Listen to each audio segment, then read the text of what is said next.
सात बेवकूफ औरतों की कहानी एक गांव से शुरू होती है जहां सात महिलाएं सूत बेचने शहर जाती हैं, परंतु रात के 12 बजे रास्ते में पुलिस उन्हें चोर समझकर पकड़ लेती है। थाने में बंद होने के बाद वे अपनी अपनी जिंदगी की हास्यास्पद कहानी सुनाती हैं। पहली महिला अपनी बकरी को इंसान समझकर पति के लिए खाना भेजती है, दूसरी ने अनजाने में पैसे गलत लोगों को बांट दिए, तीसरी ने सूजी के हलवे को कुएं में बनाकर घर गिरवी रख दिया, चौथी ने अपने घर को चूने और जाफरान से रंग दिया, पांचवी महिला ने पानी से घर में दरिया बना दिया, छठी ने मेहमानों का खाना फेंक दिया और सातवीं महिला ने अपनी माँ के नमाज का पत्थर भारी चीज समझकर उठा लिया। सुबह होने पर दरोगा इनकी कहानियां सुनकर उन्हें छोड़ देता है, यह समझते हुए कि ये दुनिया की सबसे बेवकूफ औरतें हैं। कहानी में आगे बढ़ने से पहले बस आपसे एक छोटी सी रिक्वेस्ट, हमारे चैनल को सब्सक्राइब जरूर करें और लाइक शेयर कमेंट करें। अब कहानी विस्तार से। किसी गांव में 7 औरतें एक जगह रहती थीं, सारा दिन चरखा चलाया करती थीं। जब उनके पास बहुत सा सूत इकट्ठा हो गया तो सबने सलाह की कि इनको शहर ले जाकर बेच दिया जाए, मगर पर्दानशी औरतें थीं, दिन के वक्त नहीं निकलती थीं। एक दिन रात को चादर ओढ़कर सूत की गठरी सिर पर रखकर घरों से निकली। शहर पहुंचते पहुंचते उनको रात के 12 बज गए। गश्त के सिपाही पहरा दे रहे थे। उन्होंने जब देखा कि 3 औरतें सिरों पर गठरी रखे चली आ रही हैं, वो समझे कि चोर हैं। दूर से ललकारा, कौन हो तुम, कहाँ जा रही हो? वो औरतें डर गईं और कोई जवाब नहीं दिया। सिपाही ने करीब आकर पूछा, बोलती क्यों नहीं? ये तुम्हारे सर पर किस चीज की गठरियां हैं? एक औरत ने डरते डरते जवाब दिया, भाई यह सूत है, हम शहर में बेचने जा रहे हैं। सिपाही ने डांट कर कहा, हमें बेवकूफ बना रही हो? रात के 12 बजे कौन सा बाजार खुलता है जो तुम सूत बेचने जा रही हो? जरूर कहीं से चोरी करके ला रही हो। चलो मेरे साथ थाने। ये सातों हाथ जोड़ने लगी, उसकी मिन्नतें करने लगी, लेकिन उसने एक ना सुनी। उन्हें अपने साथ ले गया। थाने पहुंचकर सिपाही ने दरोगा जी से उनकी शिकायत की। वो उस वक्त सो रहे थे। नींद में उन्होंने कह दिया कि हवालात में बंद कर दो। इन सबको एक कोठरी में बंद कर दिया गया, जिसमें सिर्फ एक खिड़की थी जो बरामदे में खुलती थी। खिड़की के सामने दरोगा जी का पलंग पड़ा हुआ था, जहां पर वो सो रहे थे। वो सातों कोठरी में बंद होकर पहले अपनी किस्मत पर रोती रही और फिर जब दिल हल्का हो गया तो बातें करने लगी। एक ने कहा, रात कैसे गुजरेगी, कोई किस्सा या कहानी शुरू करो। दूसरी ने कहा, आप बीती सुनोगी या जग बीती? तीसरी ने कहा, बहन आप बीती सुनाओ। पहली महिला ने अपनी कहानी इस तरह सुनाई, मैं एक चपरासी की बीवी थी। घर पे कोई ना सास थी ना ननद, दोनों मियाँ बीवी सुकून से रह रहे थे। मियाँ के पास जितना रुपया था उसका उन्होंने मुझे सोना बनवा कर दे दिया और कहा कि अपना जेवर संभाल कर रखना, नौकरी का कोई भरोसा नहीं, मालिक बहुत बदतमीज है, हमेशा मुझसे नाखुश रहता है, अगर नौकरी चली गई तो जेवर बेचकर दुकान बनाऊंगा। मैंने उन्हें यकीन दिलाया कि मैं सारा जेवर संदूक में रखती हूँ और संदूक को ताला लगाकर चाबी अपने पास रखती हूँ। मैं सारा दिन में अकेली रहती। मैंने शौहर से कहकर एक बकरी ले ली और उसका नाम बद्दूर रखा। मैं बकरी से अपना दिल बहला लेती। मियाँ नाश्ता करके दफ्तर चले जाते और दोपहर का खाना खाने घर आते। एक दिन मियाँ को आने में देर हो गई और मैं इंतजार कर करके थक गई। मुझे बहुत भूख लगी थी। मैं हमेशा पहले शौहर को खाना खिलाती, फिर खुद खाती। उस दिन मेरे शौहर को आने में बहुत देर हो गई। मैंने एक तरकीब सोची कि बद्दूर के जरिए खाना अपने शौहर को भिजवा देती हूँ। मैंने बद्दूर से पूछा, क्या तुम खाना ले जाओगी? उसने गर्दन हिलाकर हाँ कहा। मैंने खुशी खुशी उसके बालों में चमेली का तेल लगाकर कंघी की और अपना सारा जेवर पहना दिया। यकीन मानो बहन बहुत प्यारी लग रही थी। फिर मैंने एक सफेद कपड़े में खाना बांधा, उसके गर्दन में लटका दिया। मैंने उस पर अपना भारी दुपट्टा उड़ा दिया और उसे दरवाजे से बाहर निकाल दिया। फिर मैंने खाना खाया, बर्तन धोए, फिर अपने पलंग पर लेटी हुई थी कि मियाँ घबराए हुए घर आए और आते ही कहा, बीवी जल्दी खाना दो। मैं हंसने लगी और कहा कि मेरे साथ मजाक ना करें, क्या आपका खाना अब तक पहुंचा नहीं? शौहर ने पूछा, मेरा खाना कौन ले गया? मैंने कहा, अपना ही आदमी लेकर गया है। शौहर ने तेज आवाज में पूछा, अपना आदमी? कौन अपना आदमी? उसने कहा, तुम बद्दूर को नहीं जानते? शौहर ने कहा, तुमने इस जानवर को खाना देकर भेज दिया। मैंने कहा, कौन सा जानवर? मैंने उसे इंसान बनाकर भेजा है। शौहर ने कहा, वो कैसे? उसने कहा, मैंने अपना सारा जेवर पहनाकर और अपना दुपट्टा उड़ाकर भेजा है ताकि जब वो तुम्हारी कचहरी में पहुंचे तो तुम्हारी शान में इजाफा हो। शौहर ने जब यह किस्सा सुना तो सर पीट दिया और फौरन गली में भागा। उसने हर एक से बद्दूर का पता पूछा तो जो भी सुनता हंस देता। आखिर वो कचहरी तक पहुंच गया, लेकिन बद्दूर का कहीं पता न चल सका। उसने घर आकर मुझे बाजू से पकड़कर घर से बाहर निकाल दिया कि ऐसी औरत की मेरे घर में कोई जगह नहीं है, भला तुम ही बताओ यह कोई बात हुई। दूसरी औरत ने कहा, बहन मेरे मियाँ काफी पैसे वाले थे, वो बिजनेस करते थे, 6 महीने घर पर रहते थे और 6 महीने बाहर। मेरी शादी को 1 महीना गुजरा था कि पति को परदेश जाना पड़ा। मेरे अकेलेपन के डर से उसने मेरी माँ को बुलवा लिया। उसने सारे साल का राशन घर में रखवा दिया और कुछ ऊपर से पैसे भी दिए। उसने कहा 5,000 रमजान के, 5,000 सुबराती के, 5,000 मुहर्रम के और 5,000 बकरा ईद के दे गए। जब वे चले गए मैंने अम्मा से कहा, अम्मा मियाँ जिन जिन के पैसे दे गए हैं क्यों न उन्हें आज ही दे दूं। अम्मा ने कहा, क्यों नहीं बेटा। मैं गली में खड़ी हो गई। थोड़ी देर में वहां से एक आदमी गुजरा। मैंने उससे पूछा, क्या तुम सुबराती हो? उसने कहा, आपको सुबराती से क्या काम है? मैंने कहा, मेरे पति उसके लिए पैसे दे गए हैं, वही उसे देने हैं। उसने कहा, हाँ हाँ मैं ही सुबराती हूँ, वह पैसे मुझे दे दो। मैंने उसे 5,000 रुपए दे दिए। मैं गली में खड़ी रही। कुछ देर बाद एक आदमी और नजर आया। उससे पूछा, क्या तुम ईदू हो? उसने कहा, हाँ मैं ईदू हूँ। मैंने उसे भी 5,000 रुपए दे दिए। इसी तरह एक और आदमी आया। मैंने उससे पूछा, क्या तुम रमजान हो? उसने हाँ कहा, तो मैंने उसे भी 5,000 रुपए दे दिए। इसी तरह बकरा ईद के पैसे भी दे दिए। हम माँ बेटी बहुत खुश थी। आज सबका कर्ज उतर गया।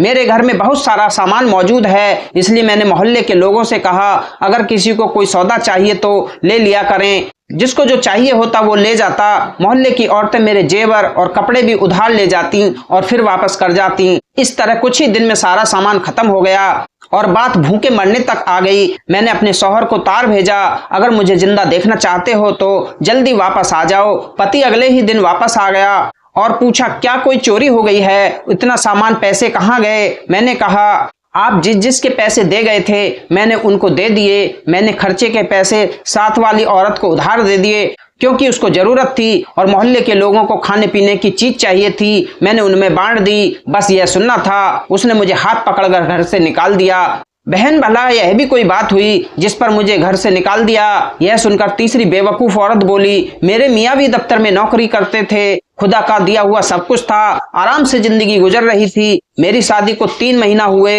मेरे पकाए गए सब खानों में मेरे शौहर को हलवा बहुत पसंद था। मैं जब भी पकाती मेरा शौहर कहता, तुम बहुत थोड़ा बनाती हो, मेरा पेट नहीं भरता, किसी दिन बहुत सा बनाओ। ये बात बार बार सुनकर मैंने एक तरकीब सोची। एक दिन जब पति दफ्तर गए तो मैंने पड़ोसन से कहकर उसके पति से सूजी, शक्कर और सारा सामान मंगवा लिया। घर में कुआं था। मैंने सूजी, शक्कर और सारा सामान उसमें डाल दिया और एक बांस लेकर उसे हिलाने लगी। थोड़ी देर में चखा तो फीका था। मेरे पास पैसे नहीं थे। मैंने अपने हाथों के कड़े बेचकर और सामान मंगवा लिया। मैंने सारा सामान कुएं में डाल दिया लेकिन वो फिर भी फीका था। मैंने तंग आकर अपना सारा जेवर पड़ोसन को दिया और कहा, इसे बेचकर और सामान ला दो। उसने ऐसा ही किया। मैंने फिर से सारा सामान कुएं में डाल दिया। अब की बार हलवा गाढ़ा हो गया लेकिन अब भी फीका था। मैंने पड़ोसन से पूछा, अब क्या करूं? उसने कहा, घर गिरवी रखकर सामान मंगवा लो। मैंने कहा, ठीक है, यह काम भी तुम कर दो। उसके पति ने जल्दी से घर गिरवी रखवा के सामान ला दिया। अब की बार सामान डाला और बांस से हिलाया। फिर चखा तो हलवा मीठा था। मैंने शुक्र अदा किया। थोड़ी देर बाद शौहर आ गया। उसने आते ही खाना मांगा। मैंने कहा, आज मैं खाना नहीं बना सकी, मुझे वक्त नहीं मिला। शौहर ने कहा, ऐसा क्यों? मैंने कहा, आज मैंने आपके लिए इतना हलवा बनाया है कि आप खुश हो जाएंगे। उसने कहा, अच्छा जल्दी से ला दो। मैंने कुएं में डोल डाला और डोल भरकर हलवा बाहर निकाला।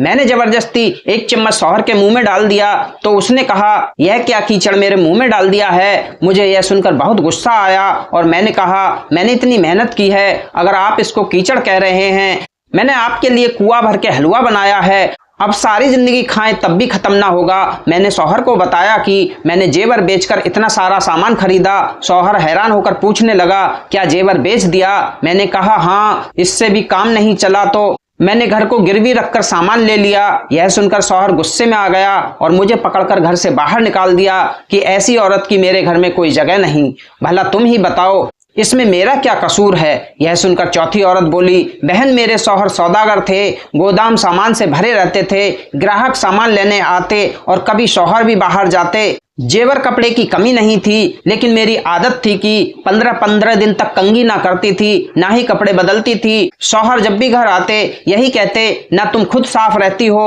और ना ही घर को साफ रखती हो। तुमसे साफ तो घर की नौकरानी रहती है, घर को साफ करवा दिया करो और खुद भी साफ रहा करो। यह सुनकर मैं तंग आ गई थी। एक बार शौहर किसी काम से 2 दिन के लिए बाहर गए तो मैंने गोदाम खोलकर चूने की बोरियां बाहर निकलवाई और पानी में घोलकर पूरे घर में सफेदी करवा दी। नौकरानी ने मना किया, मैंने उसको डांट दिया। फिर जाफरान निकलवा कर घर की दीवारों पर उसके पौधे बनवाए। फिर मैंने एक बाल्टी में बहुत सा इत्र मिलाया और नहाई, अपना सारा जेवर पहना और तैयार होकर बैठ गई। शाम से पहले शौहर घर में दाखिल हुए तो सबसे पहले यही पूछा, क्या कोई इत्र की बोतल टूट गई? आज तो बहुत खुशबू आ रही है। शौहर इतनी जल्दी में थे कि उसने घर की किसी चीज पर गौर नहीं किया और सीधा कमरे में आए। मैं तैयार होकर बैठी थी। शौहर मुझे देखकर पहले हंसने लगे, फिर कहने लगे, गोदाम की चाबी दो। मैंने कहा, अरे घर तो देखो। शौहर ने घर की दीवारों को देखा तो कहा, वाह, 2 दिन में तुमने सारे घर में सफेदी करवा दी। ठीक है, लेकिन जल्दी से चाबी दो, बाहर ग्राहक खड़े हैं। मैंने कहा, गोदाम में क्या रखा है? शौहर ने कहा, सामान। मैंने कहा, वहां कुछ नहीं है। शौहर ने परेशानी से पूछा, क्या हुआ, चोरी हो गई है क्या? मैंने कहा, नहीं, चोरी क्यों होगी, मैंने सारा सामान चूने में मिलाकर घर की सफेदी करवाई है और जाफरान उसमें मिलवा दिया और खुद भी इत्र से नहाई हूँ। आप ही तो हमेशा शिकायत करते थे।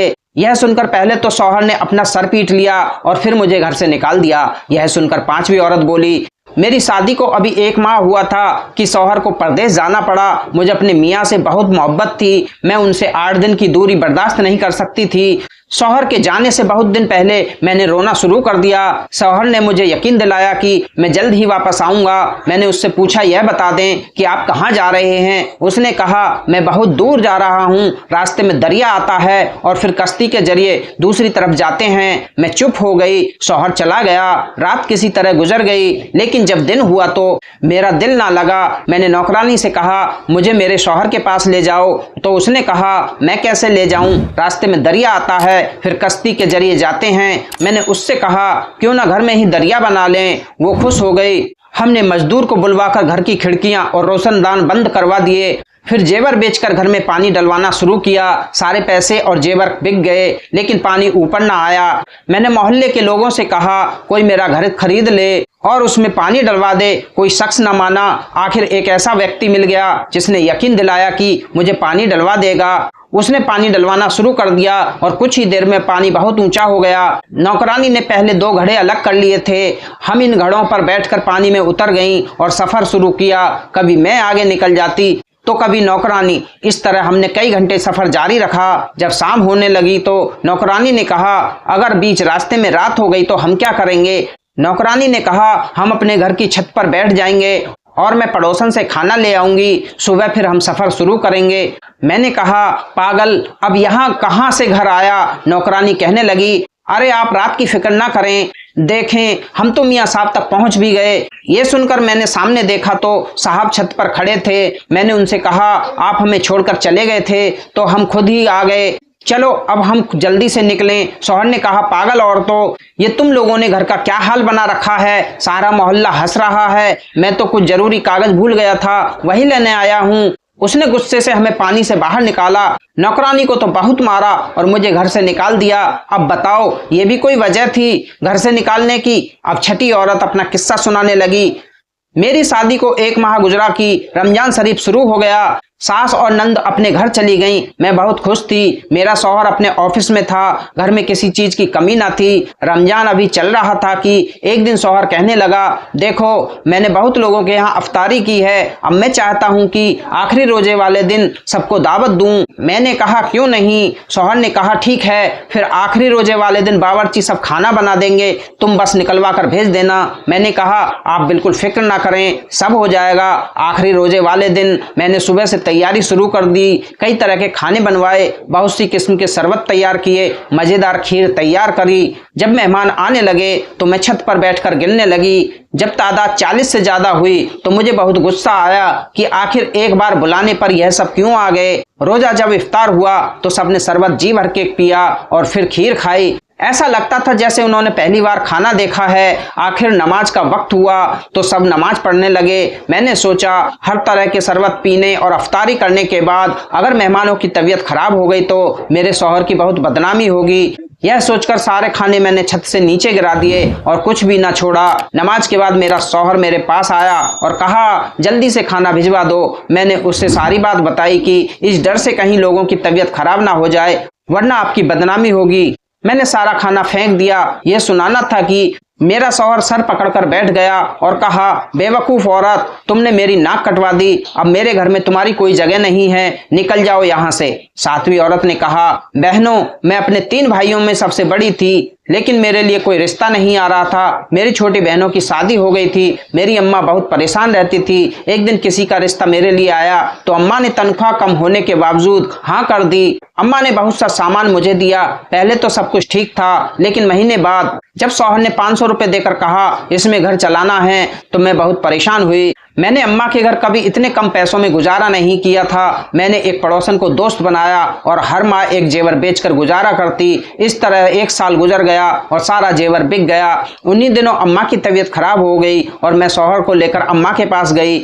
हमने बहुत कोशिश की लेकिन अम्मा की तबीयत ठीक ना हुई और अम्मा चल बसी। मैंने शौहर से कहा बड़ी होने के नाते अम्मा की सारी रस्में मैं करूंगी। शौहर ने कहा लेकिन मेरे पास पैसे नहीं हैं। मैंने कहा कर्ज ले लें। उसने कहा मैं कर्ज कहाँ से दूंगा, अगर तुम अम्मा की कोई भारी चीज उठा लो तो मैं ये काम कर सकता हूँ। मैंने कहा ठीक है, तुम फिक्र ना करो। मैंने 2000 का कर्ज ले लिया और इस तरह शान शौकत से सारा कुछ हो गया। सबने मेरे शौहर की बहुत तारीफ की। मैंने हिस्से से कुछ भी ना लिया। मेरे शौहर हैरान थे लेकिन मैंने उनसे कहा मैंने भारी चीज उठा ली है, आप फिक्र ना करें। रात को जब सब सो गए तो मैं शौहर को लेकर अम्मा के कमरे में गई और कहा देखिए मैंने क्या उठाया है। शौहर ने पत्थर देखा और कहा क्या इसके नीचे असरफियां हैं? मैंने कहा नहीं, वो क्यों होंगी, यह पत्थर है जिस पर अम्मा बैठकर नमाज पढ़ती थी। आप ही ने तो कहा था कोई भारी चीज उठाना, मुझे इससे ज्यादा कोई भारी चीज नहीं मिली। ये सुनना था कि मेरा शौहर सर पकड़कर बैठ गया, फिर मुझे पकड़कर जंगल में छोड़ दिया ताकि सारी जिंदगी भटकती रहूं। अपनी अपनी कहानी सुनाकर सारी औरतें अपनी अपनी गठरी पर सर रखकर सो गईं। सुबह हुई तो दरोगा साहब ने सिपाही से कहा इन 7 औरतों को छोड़ दो, इनका सूत बेचकर इनके पैसे ला दो, क्योंकि वो उनकी सारी कहानी सुन चुके थे और उन्हें यकीन हो चुका था कि ये दुनिया की सबसे बेवकूफ औरतें हैं। आज की वीडियो में इतना ही। वीडियो अगर अच्छी लगी तो वीडियो को लाइक शेयर कमेंट करें। अगर आप हमारे चैनल पर पहली बार आए हैं तो चैनल को सब्सक्राइब करें और घंटी वाले बटन को ऑल पर सेट करें ताकि आगे आने वाली वीडियो का नोटिफिकेशन सबसे पहले आपको मिलता रहे। मिलते हैं दूसरी वीडियो में किसी नई कहानी के साथ, तब तक के लिए धन्यवाद।